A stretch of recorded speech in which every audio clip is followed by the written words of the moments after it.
simbah nembang Asmorodono. Kok rasane ayem banget ya ning kuping.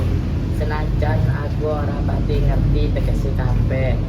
Wah, pas banget Kas, tembang Asmorodono kuwi pancen ngeteke sedih, asmara lan tresno. Yen dirungokake pancen nrenyuake ati. Oh alah, pantesan wae jenenge Asmorodono. Saka tembung asmara lan dono ta. Tegese geni asmara.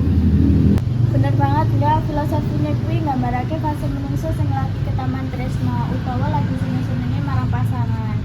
Mula ukarane biasane romantis, tapi ya ana sithik rasa sedih. Lah, paugerane piye? Aku kelingan sithik-sithik Gotro utawa larike ana pira ya?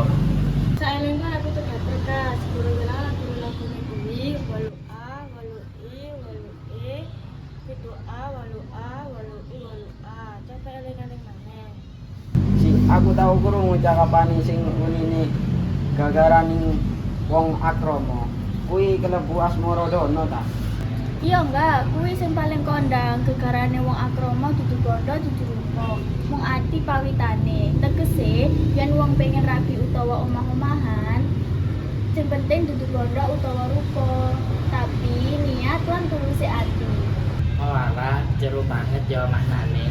Jebul tembang no coklat kuwi ora mung nembang asline, tapi piulang urip.